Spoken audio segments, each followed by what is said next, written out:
A quick history. First of all, thank everybody for being a part of this show. This is the show of healing, as we already know from previous shows, and we're very blessed that our host invited me. Of all people, I'm considered like a controversial figure in some aspects, but just a little bit about me. I'm Vince Bryant. Um, My full name is Leonardo Vince Bryant. I was named after Leonardo da Vinci. I'm Leonardo Vince, and I was born in San Antonio, Texas. Moved from San Antonio to Houston, to the north side, raised on the north side of H-Town, Shady Lane, Parker Square, Jensen. Um, I graduated from Barbara Jordan High School, 1991, class of 1991. Um, After that, I went to I actually got a job. Then I stopped working. Then I went into the United States Navy. After completing my time in the Navy, then I joined the Marine Corps. And I don't know if you're ready to touch on that part yet, but Well, I just want to let's know still be standing. what made you even go there. You know what I'm saying? Into the military. You know, I always was fond of a military lifestyle from a child on up. I used to beg my mother to buy me the bag of army toys, the little army men, and from there, I developed a love for structure. Especially on top of my parents, we came out of the Pentecostal um, church, and I just I always said, man, one day I want to be in the military, and the only reason I went to the Navy first because they was the only ones that showed up in my school. Actually, it was them in the army, and I know I didn't want to be in the army because I was already turned off by Army ROTC and Mm. Barbara Jordan. So I said, nah, I ain't. So the next thing, I jumped into the Navy, and I went Uh-oh. into the Navy Reserves, and from there I got out, came to Houston, and got another good job. Got tired of that. I say, nah, I want to go back in the military. I say, but this time I want to go to the Marine Corps. I want to go to a branch that's known for fighting and discipline. And Mm. Did you that's feel like that's you needed discipline? nah. I really didn't need it. Um, but that was the reason I joined the reserves because I had a good job, but I always wanted to maintain a military structure, an element, Mm. something in me just yearned for a military lifestyle. You know, Mm. um, I did my thing out in the streets, and but the streets, it gets played out after a while, and Yeah. I say, man, you know what? I want to do something different, and I want to be able to at least have that under my wing whenever I go into the job market, because that's the first thing they look at. What did you do? As soon as they see military, it's a whole different conversation. Mm. So during the course of my time in the Marine Corps, I end up being deployed to Iraq twice. So I'm sure we're gonna probably get later on get into that too. Mm-hmm. And you were prepared for that. Prepare for what the Just military. just knowing that you would probably get deployed. Was your heart ready for that? So um, one thing is Marines, all Marines, we are fighters by nature. We know that at some point there's a slight chance that you may go into combat. Then again, you got people in the military, in the Marine Corps, that's been in the Marine Corps 20 years, ain't never seen war. Mm. It's just a chance that you take. So I ended up in a reserve unit that was an infantry unit as well. So um, when our ticket got pulled, guess what? I'm a part of that. So it was definitely an experience. I'm sure you've seen the documentary and seen some things, but Yeah. it was definitely an experience that I would never forget. We don't know how blessed we are being in America. We talk a lot of trash, but we really don't know what it's like to be in a war type environment. On top of the fact, I'm from the streets. I was warring in the streets and warring overseas, so I didn't seen it from both sides, and just blessed to still be standing by the grace of God. Uh, Mm-hmm. I don't know how deep you want to go into my experiences Yeah, I in want to go deep. combat. I want to go deep to when you found out you had to go. What was going on in your mind? So at that time, soon as we got the call uh, from DC that our unit was getting deployed, I saw the message. I was one of the ones who intercepted the message when it first came down. Because anytime something come down to the unit, it goes to the officers and then it goes through the administrative piece. At that time, I was working in the administrative area of the Marine Corps. Um, so as soon as we found out, I told my superiors I want to go in before everybody else go in. So they have a thing called advance party. Advance party are the Marines who go in before the actual unit gets there. So Mm, we go and scope everything out before and set up everything before the actual unit get there to handle business. So mm, I did that twice. I volunteered twice to go in before my unit. So mm. I Any was reason I was why? one thing about me, I've always been a leader from the front. I'm not gonna throw my Marines into something uh that I could prevent. If I can see something ahead of time before they get into country, and what I mean get into country, get into a combat environment, then as a leader, I'm gonna lead you from the front. So if anything happens, it happens to me first before it happens to you and your family. See, Mm, that's some of the that's a I don't want to say it's a military thing, but that's a leadership thing. So mm, till this day, my Marines respect me. Those that are still around, they still respect me because I led from the front. And mm, um, um, you know, my life is an example. I always believe you lead from the front. Don't tell anybody to do something that you're not doing. Even in recovery and going through what we're going through, I can share my experiences with folks because I've been through it. You mm. understand what I'm saying? I can't tell nobody about, go to therapy if I hadn't been through it. Yeah. You understand what I'm saying? So I guess to answer your question, uh, I was excited to go, but it was a whole nother story as soon as we stepped in Iraq. Yeah, so I'm finna ask you when you got there, Yeah. what did you see? So I'm green. The first time when I got there, um, and bear with me because from time to time I can fade off. If you know what I Yeah. mean. Yeah. Um, when we first got there the first time, I've been in Iraq twice, but the first time we got there, we landed in Al Assad, the air base, and then from there we convoyed to the area that we were in. So I was actually stationed outside of the city that we was going to actually attack. Mm, So I was on what they call a FOB, FOB. This stands for Forward Operating Base. So the first day we got there, now take mine, I ain't never been in war. I was trained for it. But the first day we got there, as soon as they dropped us off, I kept hearing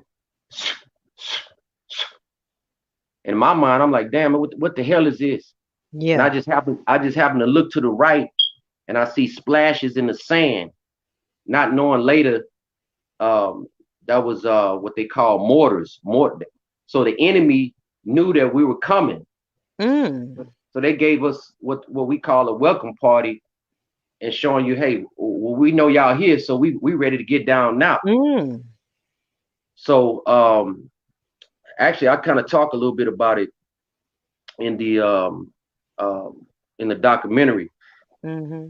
and so I'm standing there like watching this, and I see Marines running, some running to the top of the building, trying to suppress fire on the enemy, and I'm just standing there like, damn, I'm really in this, man. And a Marine, it was a Marine that ran by me. He was like, he said, "What the f you doing, man? Get in the building." So right then, I took off with everybody else, and I'm like, okay. So while I'm standing in that building, I'm like, man, I'm really in this thing. This is it's really on now. So every day after that, we were in a battle every day after that. So what I Mm. mean by that, we got attacked every day, not just one day, every day till it was time for me to come back to H Town. Every day we got hit up. So just imagine getting shot at, and I ain't talking about with no pellet gun like these dudes. We talking about mortars. If a Mm. mortar hits you, they won't find you.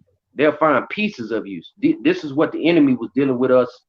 Uh, uh, on my first tour. So it was so much stuff. I mean, my job was to train. I was sent there to train the Iraqi National Guard so they can stand up and be an army so we can get back to H Town. That was my Mhm. job, to train them so they can be an army to stand up for themselves.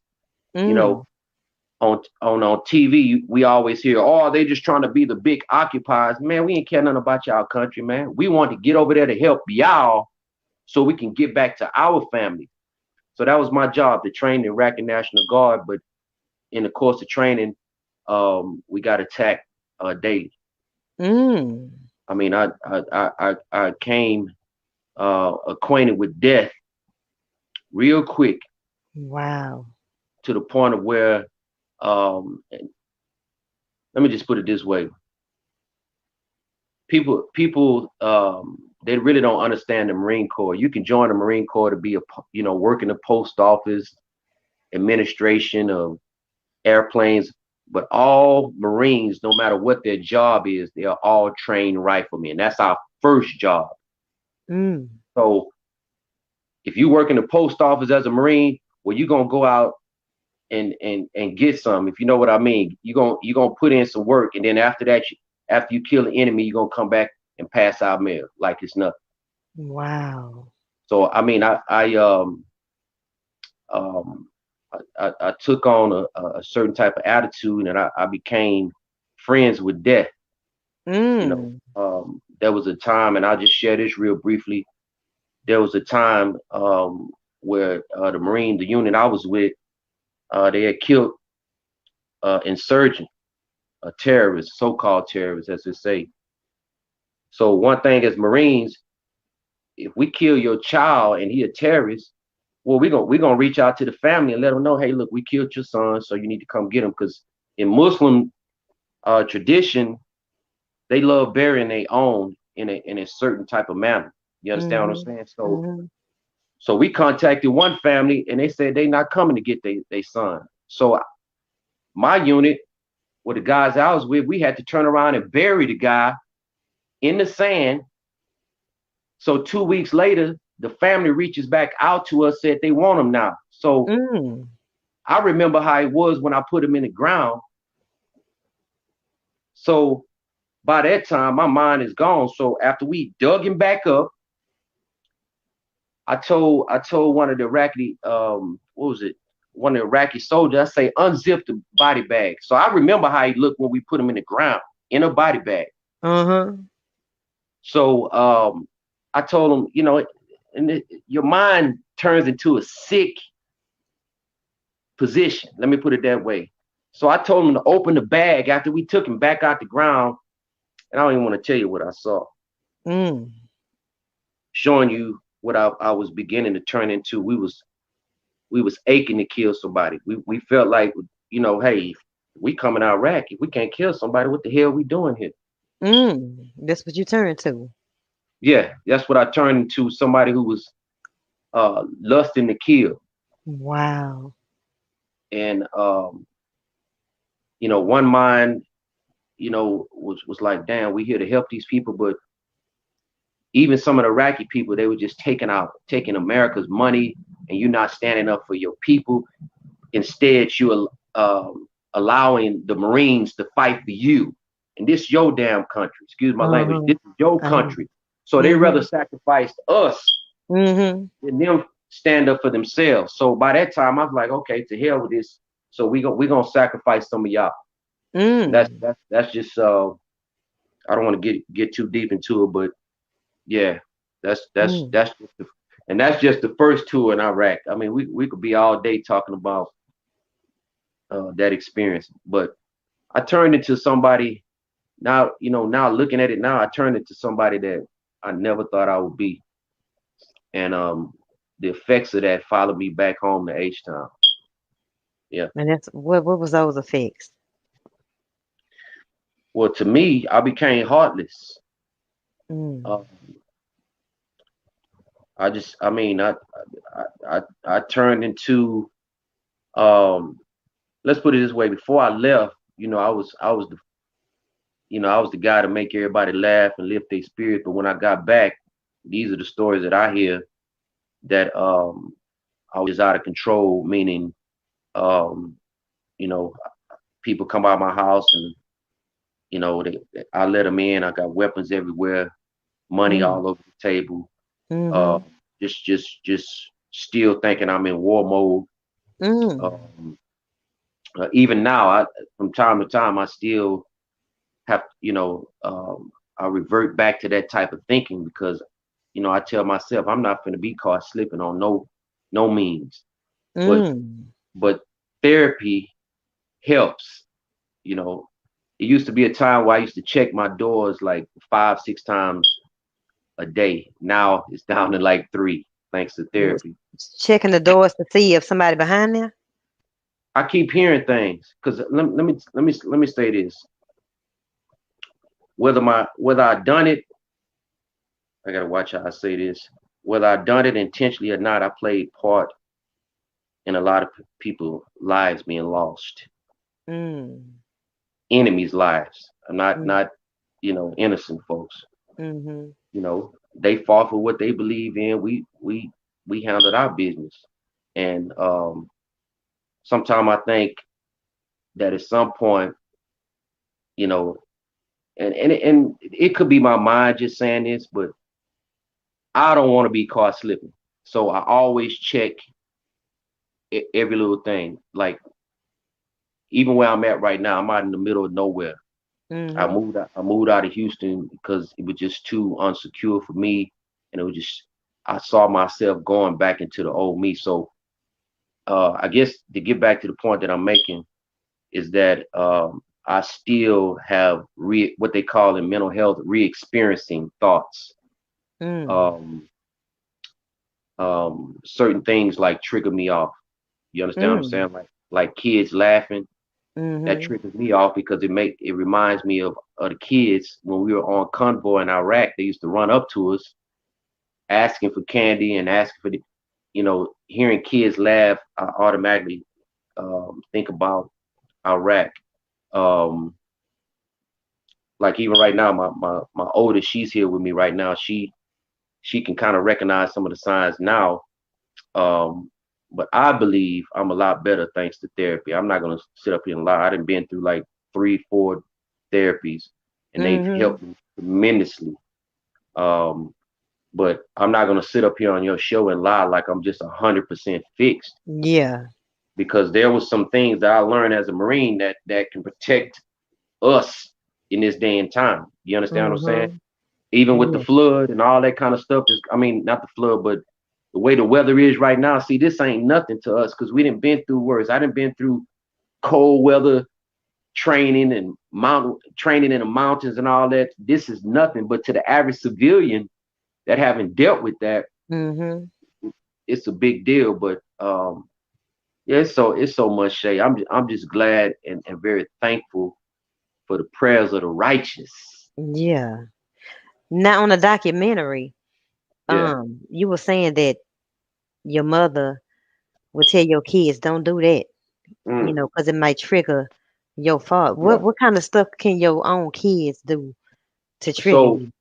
so my mother that came from I remember now. Yeah, I was at my mother's house and my daughter, I think matter of fact, this one she I think it was her or my other second oldest. They were running to me to hug me because they was happy to see me.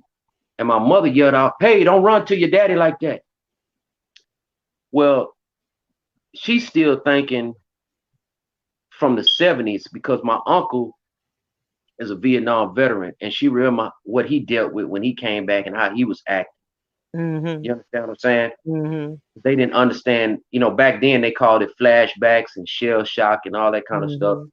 Today it's PTSD, but um, yeah, she told my kids, hey, don't run at your daddy like that, because she was probably under the impression that I was gonna snap and do something to them. When Mm. in reality, my children are my only lifeline. If anything that kept me peaceful is my children. Even to this day, my three Mhm. daughters, that's the Mhm. only thing that can keep me focused. Mm. So to answer your question, at that time, um, she was just being, I guess she was still in the mindset of remembering how my uncle was when he came home from Vietnam. Mhm. Uh, and the Vietnam veterans, man, I tip my hat off to them brothers, man, because they dealt with so much. What we get now as veterans, they didn't get half of what we get now as veterans. Everything that we have right now is old. That look like my daughter on here just clicked. Agent Bryant. Everything that we have right now is owed to the Vietnam veterans and the veterans who came before, because they didn't they Yeah. didn't have therapies and all these kind of things like we have today. Mhm. So yeah, to answer your question, that's what that was about. I think she was just really being cautious because my mother saw a change in me. Uh, Obviously, your mother gonna see more than anybody. Yeah. So You what know, happened to make you say, you know what? I need to go get some therapy. what really happened was I don't think it was just like one specific situation. I think one day maybe I was just sitting down. I'm like, man, ain't why are these people so scared of me? Mm. You know, um, you know, it was a different type of scare this time because people was, I could say it because God delivered me from that street life, but people was kind of terrified then, but it was a different type of scare this time, Mm. you know, and um, something just said, hey man, oh I know what it was. One of my Marines who had served with me told me, man, he said Sergeant Brian, because that was my rank sergeant. Um, All right, he Sarge. say, what'd you say? I say, all right, Sarge. Oh yeah. Um, he said, I think you need to go get some, go to the VA and get help. I'm like, a VA for what? Mm. So I'm like, I stopped for a minute. I'm like, well, if this Marine who I trained telling me I need to go get some help, then I must be having some kind of problem. Because in the Marine Corps and really in the military, they tell you suck it up, get over it. That's just what it is. So that became the norm for me. Mm. So the day he told me that, um, I went and found the VA. I didn't even know the VA was across the street from the unit I was attached to on OST. They had the VA right across the street, and I didn't even know it. That's how green I was. So I checked myself in um, to the VA. They assigned me a primary care provider. Then they did a mental health assessment. Mm. After they did a mental health assessment, they gave me a mental health provider. So when I sat down with that mental health provider, they did a session with me, and from that session, they diagnosed me not just with PTSD but chronic PTSD. Mm. So when they told me that, I was kind of in denial, and I talk a little bit about this on the documentary. Mhm. Like, man, there ain't nothing wrong with me. It's y'all little civilians, y'all soft. That's that's this what my mind was saying. Mhm. Nah, there ain't nothing wrong with me. Y'all just need to move faster, this and that. So I was judging everything on military terms, you Mm. know. So later on, I started submitting to the therapy. I went through uh, numerous amount of therapy, but there's two therapies that stick out right now that I can remember. One is called CPT. CPT stands for Cognitive Processing Therapy, Mhm. which is a powerful therapy. It it actually, how I want to say, they give you what is called an ABC chart. You put your situation into that ABC chart to show you where your thinking is off. Mm. That's that's really what that was about. Mm. The second one was called PE. It's called prolonged exposure. Prolonged exposure, it puts you right back in the situation, the trauma related situation, in order to bring you out of it. You might say to yourself, you know, why put you in that situation when you're trying to get away from it? Well, guess what? There's more of a reason to put you in it because you didn't overcome it properly the first time. Come on now. That's a word. So that's prolonged exposure. Then the other one I went through is called GBET. It stands for group based exposure therapy, and it's just a group form of what I just explained to you. Um, right now, I'm involved in a new therapy called WETS.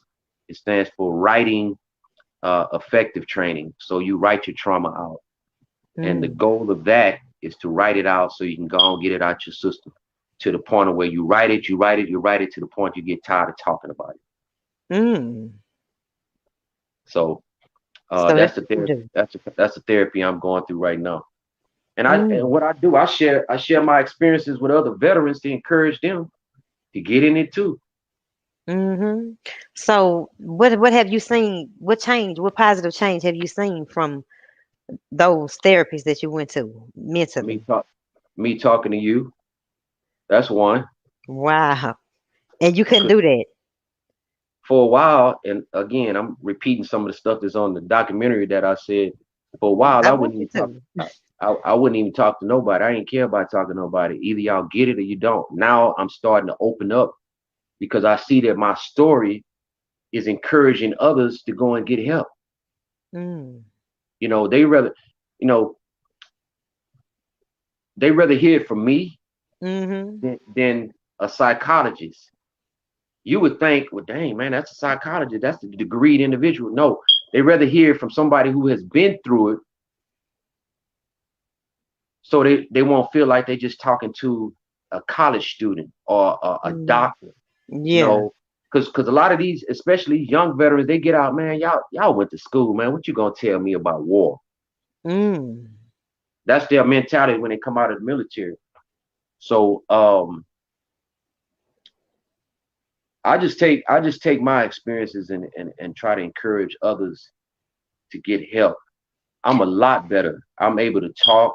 I'm able to open up. I'm back into my music again.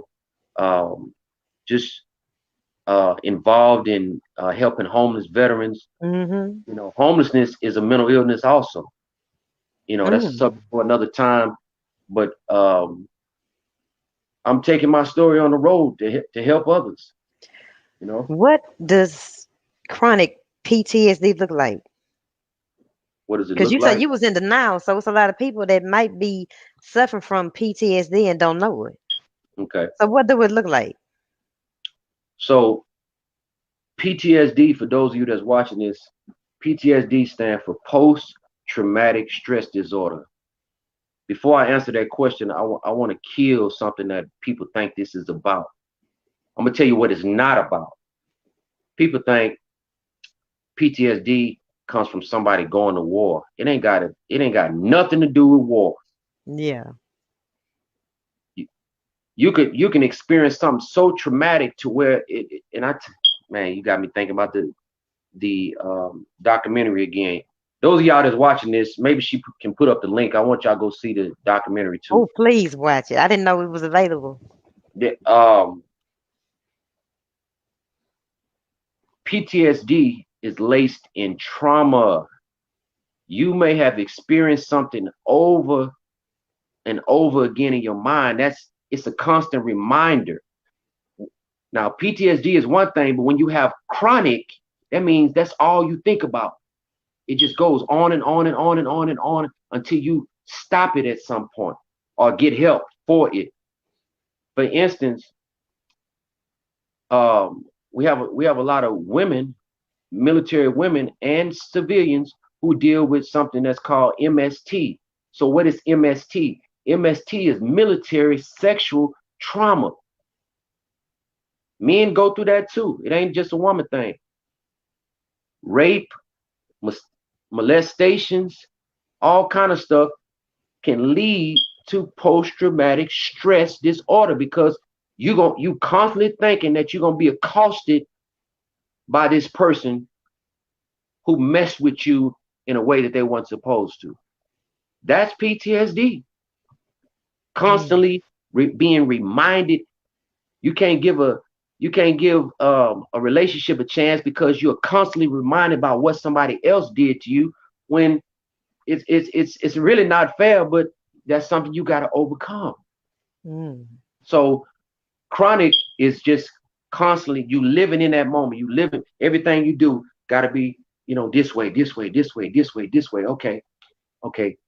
He looking at me this way. Okay, she looking at me. And in reality, that may not even be happening, but your mind. That's what I'm saying. This whole thing is about redeveloping your mind. Mm. The scripture has taught us. Now we go into scripture. Let me throw this in. The scripture has taught us to let this mind be in you, which is also in Christ Jesus. So guess what? Now we got to look at what kind of mind did Christ have. Why are Mm. we not operating in that mind? Mm. Yeah. I'm not gonna get started. You need to So get started. so we got to go through these different things in order to have a testimony on the other side. Do we got some questions? I don't know if you're I saying see somebody's one. saying something. Knowing all the things you know, would you advise someone to go to the military? Knowing everything. Well, me personally, this is me speaking. I think everybody at some point should have a military experience. Let me put it that way. The United States is the only country that doesn't require its citizens to at least serve 2 years in a military. If you look at all these other countries, they're a lot more structured than us because they have at some point some type of military element. Now, going back to the question, I don't want nobody to experience what I've experienced.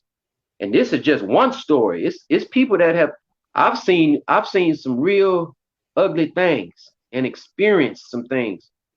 But I wouldn't wish that on nobody. You really just taking a chance. If you remember what I mentioned earlier, I said there are people who have been in the military 20 some years, ain't never seen no war. Mm-hmm. I I just got randomly chose. So that's Mm. a chance you take. Just like going to work, that's a chance you take. But I will say this: I think at some point everybody should have some type of military embodiment or military training, whether it's in the military or not. Now, I will say this: I wouldn't want anybody to go through what I went through. I Mm-hmm. wouldn't wish that on my worst enemy. Mm-hmm. Because when I tell you I became acquainted with death, death became a friend of mine to the point of where um, um, if I couldn't be involved in something that was death oriented, then I felt that I wasn't nothing. So Mm. to the sister that asked the question, let me just say this: I believe that everybody should have some type of military, uh, structure. Uh, at this time, and I know this is the question she really trying to ask. Do I really? At this time, I wouldn't encourage anybody um, to be in the military at this point until we can, um, as a country, get ourselves together. Now, please be advised: we have no right to knock those who go and serve. You have no right to do that because if you're not gonna do it, please keep your mouth shut about those who do serve Yeah. because we living off the backs of what other folks have done. See, Yeah. it's so easy for us in America to say what we wouldn't do. but you don't know how it is to have a missile shot through your house. I'm not talking about all this foolishness in the hood, a 9 millimeter and a gauge. That ain't nothing. We don't know how it is to have a missile shot through your house. There are Yeah. people right now while you are sleeping who are protecting you, whether you agree with them or not. Don't Wow. disrespect anybody who has served or is currently serving in the military. If you don't understand it, just be quiet. But I Yeah. will tell you this, you are benefiting off the backs of those who are serving right now, whether you agree or not. Yeah. There are people who are protecting us and making sure that certain things are in place for us to be protected when we go to sleep at night. So Mm. I know I went Yeah. off on a tangent, Yeah. but That's all right. it just kind of, I be hearing little, people be saying, "Oh man, I wouldn't go fight for the white man," but you wearing the white man's clothes, Yeah. but you buying his products, Yeah. you following his agenda on this side, Mm-hmm. the white man's army. Man, this ain't the '70s, man. Black folks are involved in every aspect in life. Yeah. Because I be hearing, I used to hear all them comments. Oh man, I wouldn't fight for the white man. I Yeah. remember. Let me say this too. My homeboys, who I used to hustle with, um, I'm from Shady Lane, by the way, Parker Square.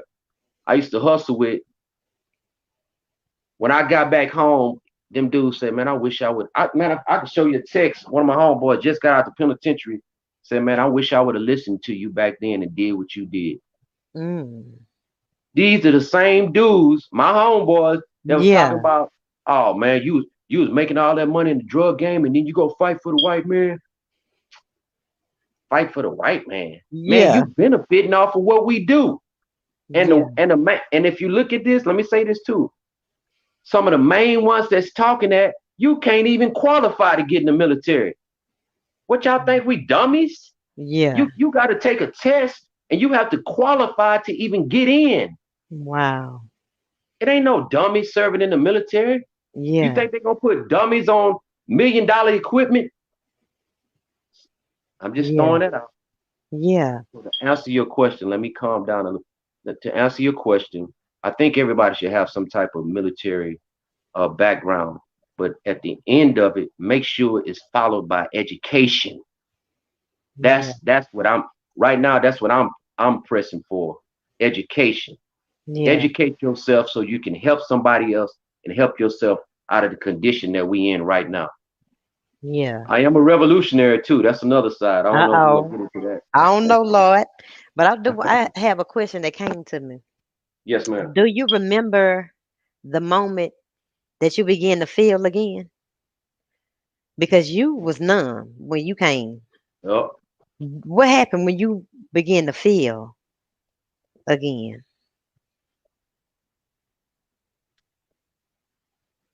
can you expand a little bit more on the As field? far as, you learn how to suppress Hmm. emotions. You was numb. Okay, So in therapy, don't you have to get I got acquainted, you. get back in touch with? Hmm. I got you. So I started therapy. I got out. Excuse me. I got out of the military in 2009. I started therapy in 2000. I'm saying 2009, 2000, in 2012. That's when so maybe 2 years after that, I started winding down and started, okay, now I'm getting back to me. Mm, I'm not 100% where I need to be, but I'm that numbness or not giving a damn, excuse my language, yeah. or not caring. Now I'm starting to care again.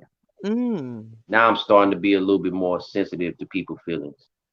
Now mm, I'm trying not to judge everybody on military standards. mm, Now I'm um, seeing the big picture.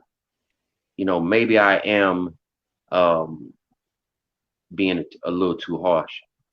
Because I'm mm, telling you, Shay, I was, man, it was so. I mean, people would drop trash on the ground, and I just go off on them. Man, pick that up, man. Where you think Oh you at? yeah, just Yeah, going in. Want folk to just. because I mean, in the military, you're not gonna drop no trash and just leave it. I mean, but I was so caught up, you know, at that time. I'm just giving you a small example Yeah. how it was, but so I would say maybe 2 or 3 years after therapy, then I started the numbness started kind of wearing off a little bit, you Mm. know.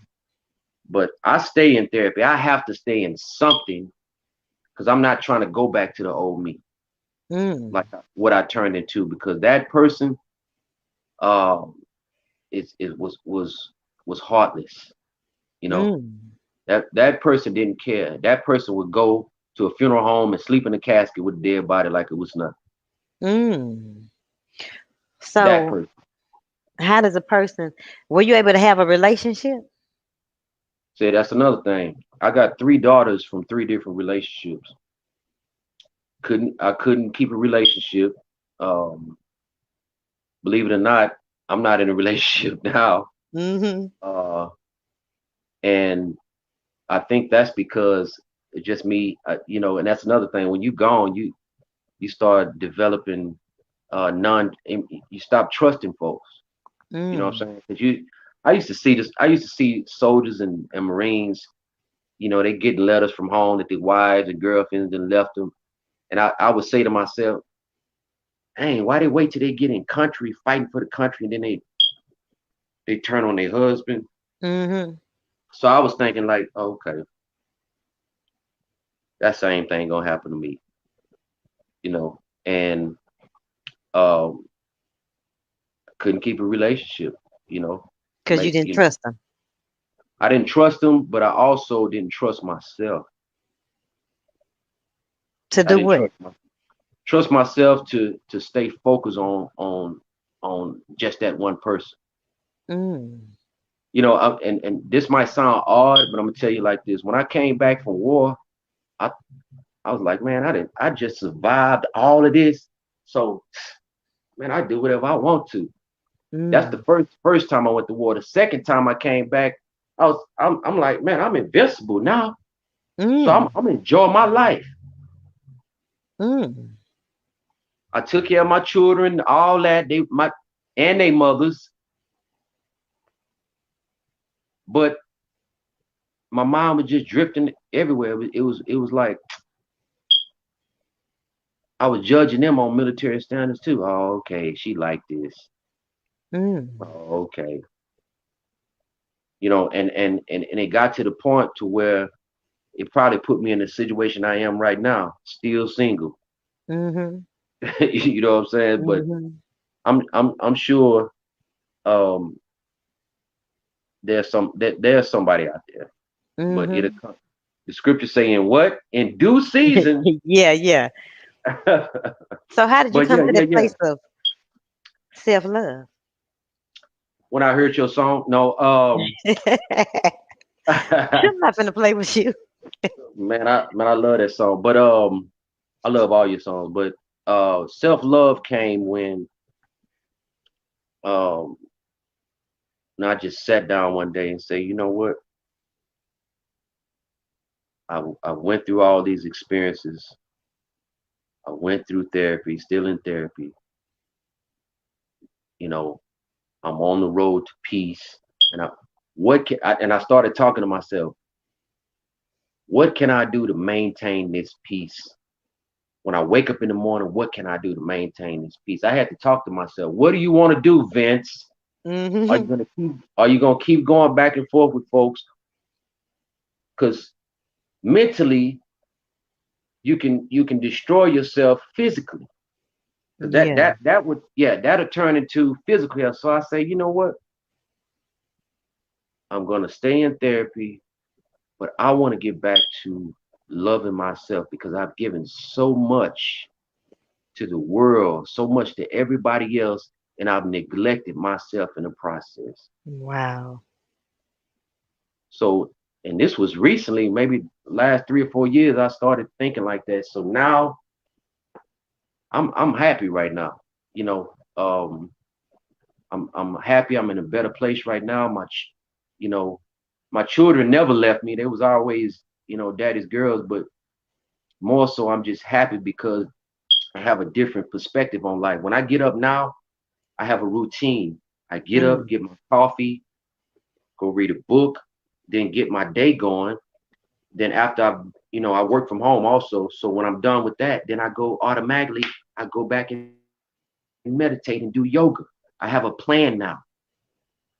I believe in technique. That's another thing that I went through also at the VA, meditation. So Mhm. I learned the art of meditation. And when it looks like I'm about to go there, I just stop,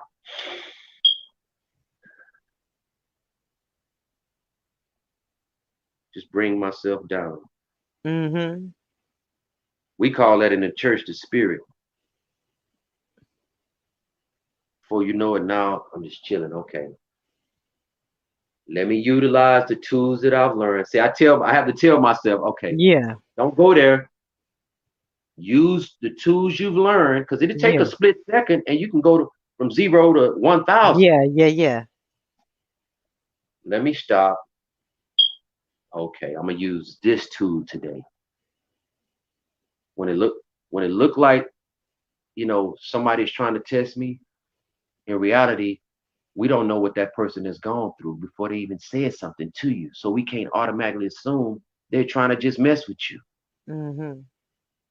So I stop for a split second. I meditate, and then sometime I'll just go back and read and take my mind off of anything that looks like it's about to take me there. Your Mm. song, I got to get back to this song again. I know you get tired of Shay. I know you get tired of hearing it, but that song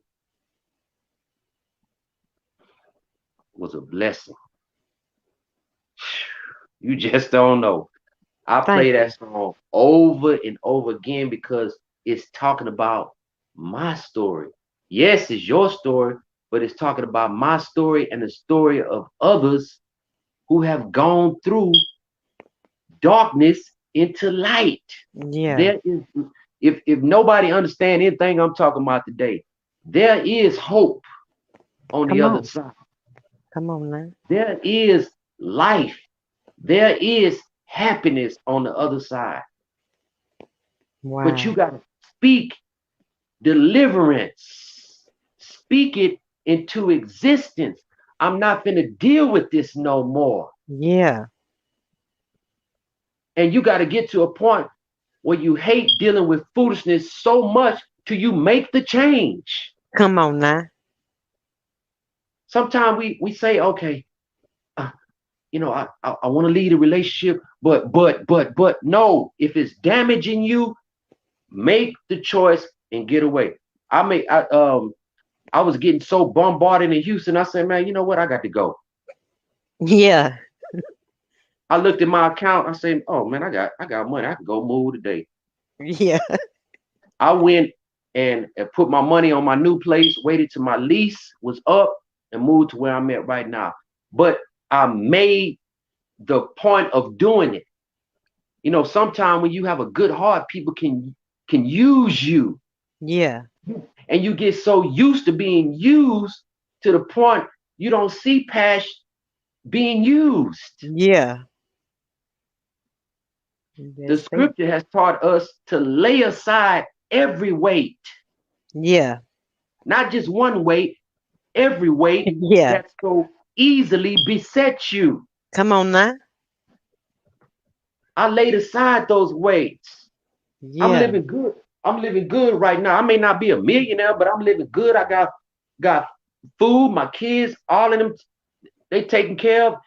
My mother, when she comes over here, she looks like, oh my God, the kind of peace. When I have people come over here that work in the house, they tell my landlady, man, there's something about this house. I'm walking into peace. Come on So guess now. what? When you take on that peace, it bounces off to people around you. Come on That now. glow. You looking at a cancer survivor. You're looking at somebody that's been shot in the streets. Come on. I don't even look 50 years old, about to be 50 years old, because I laid aside every weight. Come on now. And to those of y'all that are listening to this, you do not have to tolerate ongoing abuse. You don't. Yeah. Don't let nobody say, oh, well, oh, you just got to put up. No, you don't. Yeah. Speak life into your situation. Self Mm. love. This is what we're talking about today. Yeah. Self love. The self love journey. That's what this is about. Yeah. Man, let That's me right. stop, man. I didn't come on here to preach. You're right. I always equate, you probably heard me say this in my other shows and in my book, us to a flower, and I had came to a place where I had withered. I wasn't getting no water, I wasn't getting no sunlight. And Mm-hmm. I had to get to some sunlight. I had to get to some water. And when I got to that Yeah. water, when I got to that sunlight, I flourished. I flourished. Woo, I got man. off the anxiety medication. I got off. The panic attack stopped. Mm. It's something about what you said, laying aside every weight, even if you got to leave everything. Teach. Go ahead. You're right about that. You speaking the You just word. look at that. Look at what you said, Shay. You had to get that water. Now Yeah. check this out. The scripture has taught us, oh, taste and Yeah. see Yeah. that the Lord is good. Yeah. Blessed is the man that what? Walk. Trusts in him and Yeah. walks with him. Yeah. You have to taste. I'm telling you, there's more to life than all this foolishness. You right. We get so bombarded by, oh, Ted Cruz went to Mexico. What does that got to do with you and your salvation? Yeah.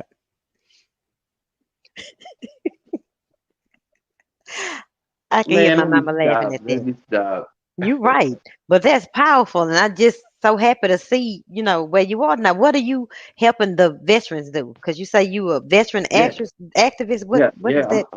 I'm a veteran activist, and I'm also a veteran advocate. Right now, my job right now is to help the homeless population, veterans. I work right now for Veterans Affairs, Mm-hmm. uh, in what they call HCHV. That just stands for Healthcare for Homeless Veterans. So everything that I've gone through, all the therapies, my job is to share that with other veterans who are in the homeless population to help them out of their situation. I'm a support, what they call peer support. I'm supporting you. Um, I you think we going through? Think about you know folks who have nothing, who are under these bridges, Mm-hmm. who have no, especially during this cold and all this here. So my job is to inspire them and to share elements of my own recovery. I give um, support groups from Monday through Friday.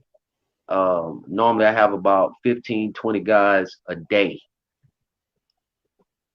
that Wow. God bless me and our facilitators to share experiences. And we have a tight knit group of veterans who have been, man, even before COVID, we've been locked in and we're helping one another and we taking this same movement to help the community. So Mm. that's what I do. I share my experiences. Um, um, it's still is it's a what they call a mental health provider. That's what I am. Mm-hmm. But I do it as a peer, and it's a beautiful thing, for me to sit down and share my experience to encourage somebody else to get help. Now the ones that need help are those the ones that had the war experience, or is it those that haven't?